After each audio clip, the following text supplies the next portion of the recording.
Talk about being late to the party. I'm finally getting around to reviewing the Legacy Standard Bible. Some of you have been asking me about my opinion on the LSB for years now. In fact, it came out in 2021. Here it is end of July 2025, and I'm finally able to offer you a little bit of an educated opinion about this particular translation. Interesting story here, little factoid for you. John MacArthur just passed away. Well, it's been days now, not necessarily weeks or months yet, but days, I would say. And on the very day that John MacArthur passed away, of course, I had heard that he was ill and so forth. On that very day is the day that I received my LSB, which I had just, by God's providence, ordered a few days prior, having finally wanted to do something of a little bit more of an educated review of this particular translation. Again, you've asked me many times in the comments and through emails and so forth what I think about the Legacy Standard Bible. And here's my basic take before I get into some of the particulars of this Bible. I feel like there are too many Bible translations out there. In fact, what I really don't like is this idea that there's proprietary translations that are done by particular publishers and ministries, that they have to have their own Bible translation, which is why I have not been interested in the Holman Christian Standard Bible or the Holman Bible or the Christian Standard Bible, whatever it is. It just seemed so very proprietary for me, and it seemed like it was occupying a space that other translations were doing fairly well, such as the ESV. What's the difference between the ESV and the CSB? Do they really offer something substantively different, such that I actually need to go out and have both of them for comparison, or are they occupying the same space in that translation continuum from very rigidly strict interpretation, which we call formal equivalence, to more of a dynamic equivalence where it's a little bit more paraphrastic, trying to go with the feel of what the author is trying to say. There's that whole continuum. Moreover, you have the textual basis dilemma. Are you going to use the critical text? Are you going to use the textus receptus? Would that somebody would finally put out a good translation on the majority text, which I've tried to argue for here on this channel from time to time. But nevertheless, I finally got the urge to grab myself an LSB. And let me just show it to you real quick. I got a basic no frills edition of it in sort of a faux leather cover. I'm not going to do a review of the actual physical product here as I've done before in Bible reviews, but I did want to simply say this. The one that I got's pretty nice. It's a one column verse by verse edition, single column verse by verse with wide margins. So that already hits a lot of points for me that I really appreciate. And though I'm not necessarily into faux leather, the paper is pretty good. And I definitely like the verse by verse feel to this particular Bible. So I will post a link in the description of this video if you want to grab that particular Bible. But this is not a Bible review per se. This is more of a translation overview. So with that being said, let me jump into some of the particulars about the LSB, and I think you might find that you might appreciate it just as I found that I'm actually appreciating it. So the biggest thing here about the LSB, and everybody already knows this because it's been out for a while, right? So I'm not breaking any news here, is that the LSB does something different in that it translates the Lord's name, the covenant name of God, Yahweh or Jehovah, usually sometimes described in technical literature as the tetragrammaton, the 4 letters. It goes ahead and it renders it as Yahweh here in the English, which is a little bit refreshing and different. The last time a translation that I'm aware of, besides the ridiculous Jehovah's Witnesses New World Translation, really tried to use the divine name of the Lord in a way other than simply rendering it as Lord, perhaps with capital L, capital O, capital R, capital D, goes back to the ASV, the American Standard Version, way back in, I think it was 1901. It's been a while since a major translation did this. So here it is, the LSB goes ahead and does this. So look at Exodus chapter 5 here. We're going to look at a bunch of sample texts. Afterward, Moses and Aaron came and said to Pharaoh, "Thus says Yahweh, the God of Israel, let my people go, that they may celebrate a feast to me in the wilderness." Okay, so whenever we would normally see the word Lord in all caps, such as in the New King James or the ESV, the LSB is going to go ahead and put this as Yahweh. But Pharaoh said, "Who is Yahweh that I should listen to his voice and let Israel go?" I like this. And the reason I like this is because it is so very different from what every other major contemporary modern translation is doing. Now, why do the modern translations do that? Why do they go with capital L-O-R-D to render the Tetragrammaton, or the divine name of Yahweh or Jehovah? Well, I think there is good reason to do that. One of the reasons is because of the Jewish reticence to say the Lord's name. As you probably know, in Jewish history and Jewish theology, there's a real hesitancy to pronounce the name. So secondly, there's also this sort of unsurety about how the name is actually said. We don't have any audio recordings of how it was pronounced or how God pronounced it when he revealed his divine covenant name to Moses.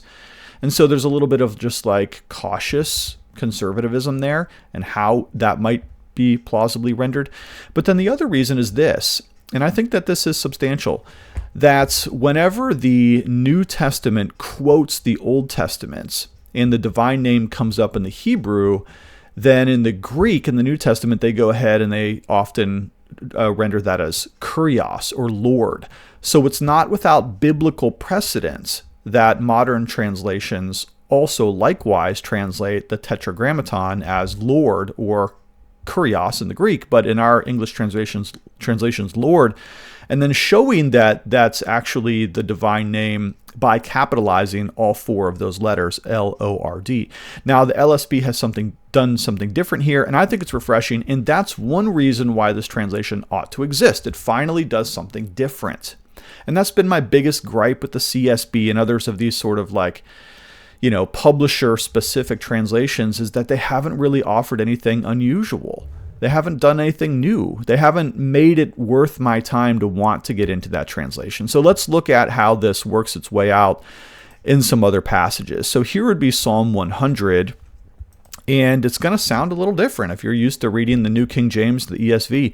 Make a loud shout to Yahweh, all the earth. Serve Yahweh with gladness. Come before him with joyful songs. Know that Yahweh, he is God. It is he who made us and not we ourselves. We are his people and the sheep of his pasture. So if you're going to choose the LSB for your use in church, then you're going to have some people maybe looking side-eyed because it's not what their translation is going to say. They're going to be used to seeing Lord, and many of us who speak and write in English and study theology in English, we're going to be used to seeing Lord, when all of a sudden you're going to hear a lot more Yahwehs. And believe me, there are hundreds of Yahwehs in the LSB that they translate that way. So it is maybe going to be a little bit jarring, maybe a little bit upsetting. Maybe some people are going to be like, what's going on here? And that will be a teaching opportunity then to talk about the power of God's name and so forth. Now, even here, though, there's some other things that the LSB has done well. And most of this review is going to be commendatory because I actually really like a lot of the choices that they made here. So notice this.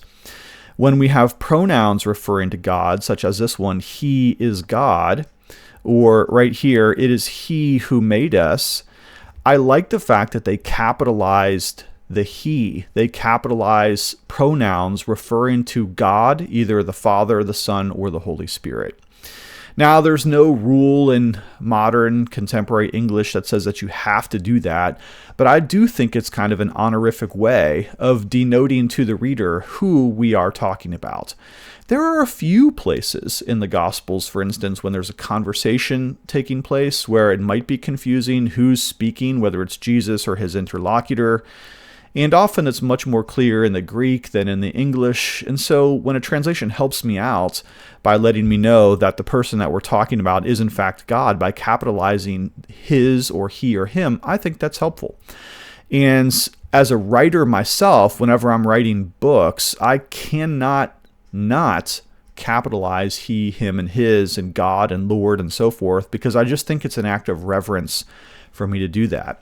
Some translations do that, some don't, but the LSB went with the option to do that, and I think that that's all for good. Now, there's more here that I like even still. So when we go to the New Testament, in Mark, for instance, here we're looking at several sample passages. Here's one thing that, again, I appreciate that the LSB has done, and that is that they have put quotations of the Old Testament in all caps. Okay, now again, some translations do this, some don't. I prefer to do this. I think this is nice. So, for instance, at the beginning of Mark's Gospel, the beginning of the Gospel of Jesus Christ, the Son of God, as it is written in Isaiah the prophet, behold, I send my messenger ahead of you, who will prepare your way, the voice of one crying in the wilderness. Make ready the way of the Lord, make his paths straight.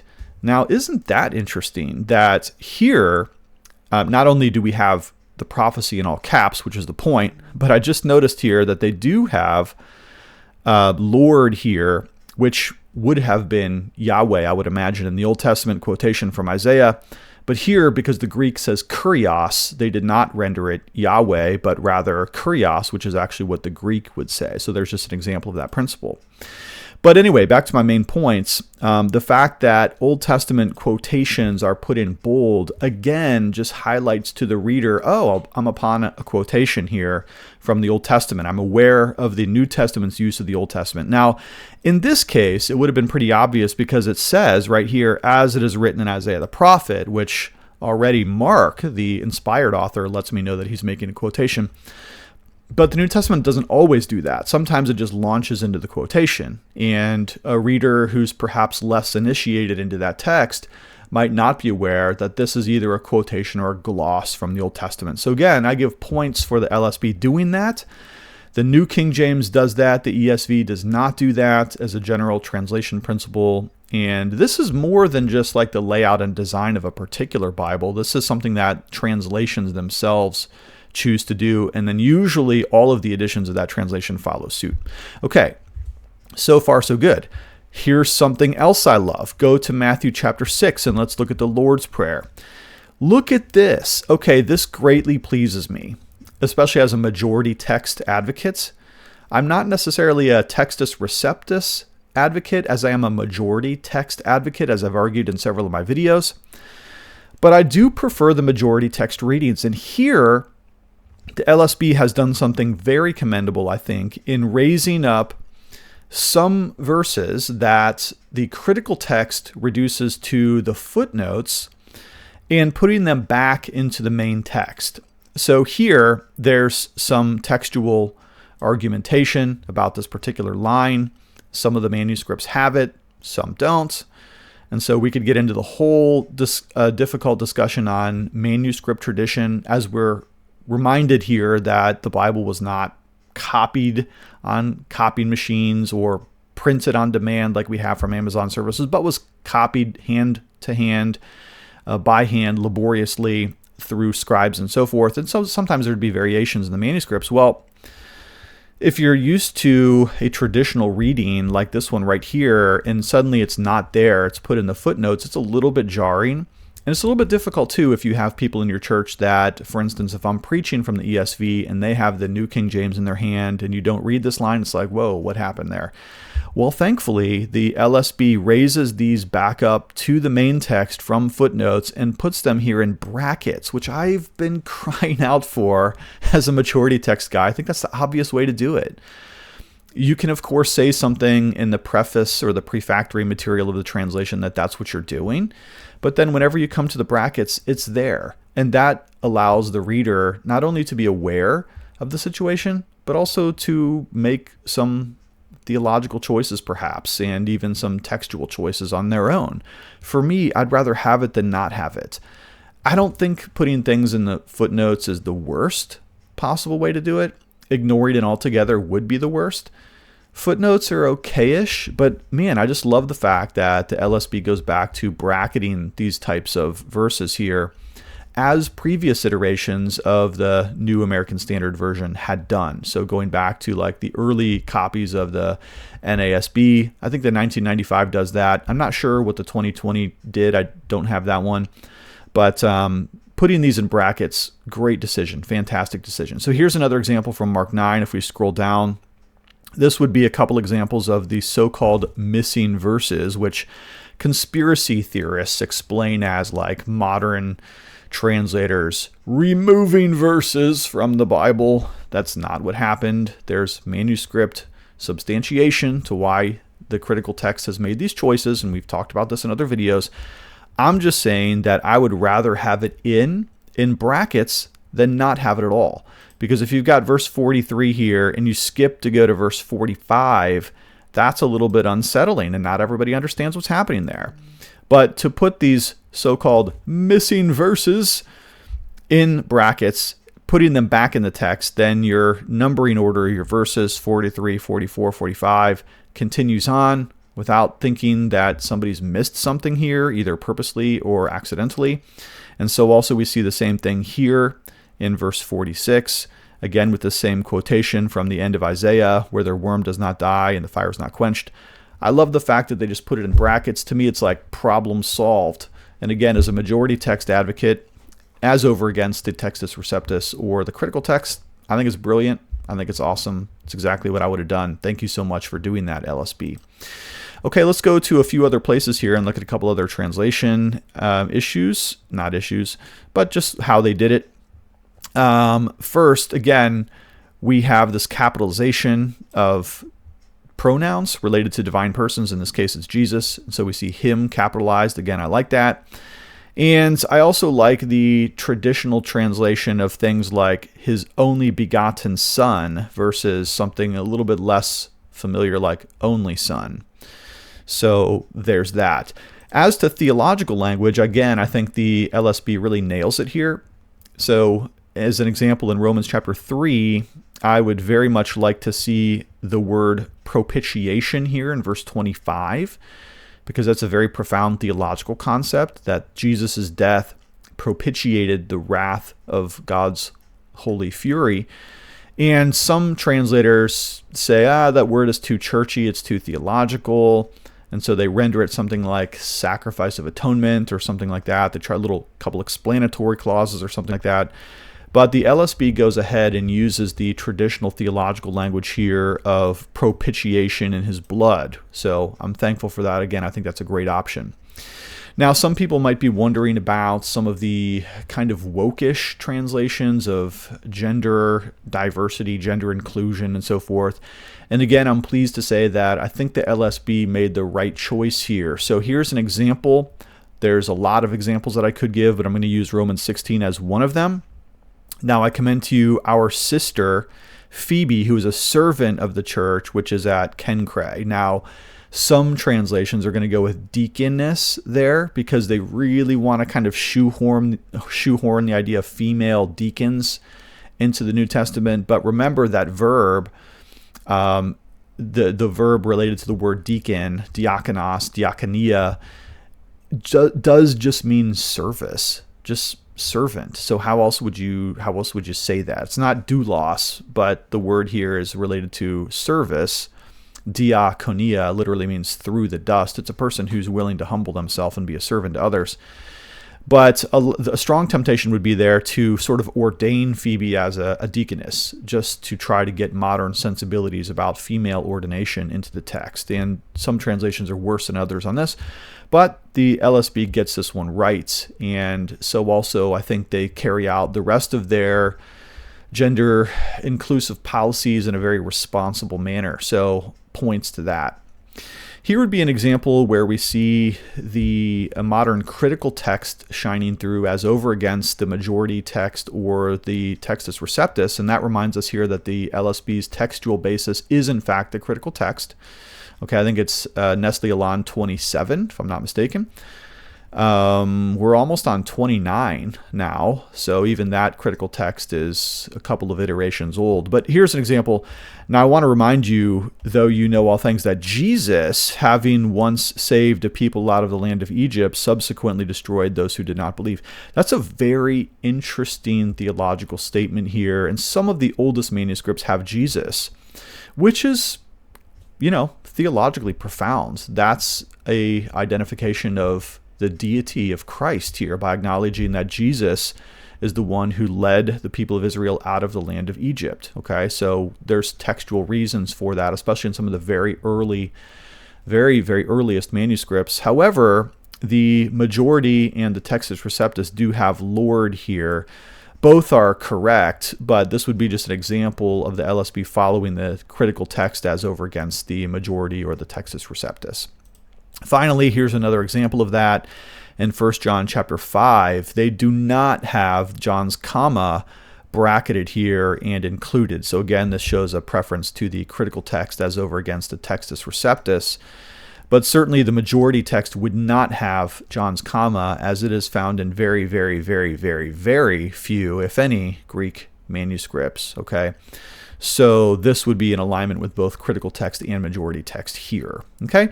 So overall, I mean, what can we say about the LSB? I would say my impressions were hesitant at first because I didn't want to think about a new translation. It seemed like all marketing to me.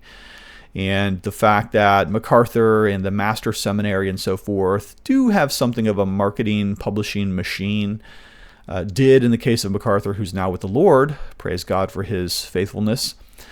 I just didn't see a place for a new translation, and I thought some of the novelties with the LSB might just be like to kind of wedge themselves into the conversation. But having looked at the translation a lot more carefully than I was interested in doing back in the early 2020s, I actually like it quite a bit more. And the coincidence between me getting my copy of the LSB and the day of John MacArthur's demise, his death, his going home to be with the Lord, is only just such an interesting divine providence to me, and it makes me more interested in looking into this translation even a little bit more than I have. Okay, so again, I'll post a link to this particular Bible in the description of this video if you want to grab it. Thanks for checking in today. That's all I've got. I do love you lots. If you're looking for a gospel preaching church north of Pittsburgh, come visit us, Gospel Fellowship PCA. If you want to get seminary trained, go to RPTS, the Reformed Presbyterian Theological Seminary in Pittsburgh. I'd love to see you in class at some point. Thanks for checking in. Love you lots. Talk to you later.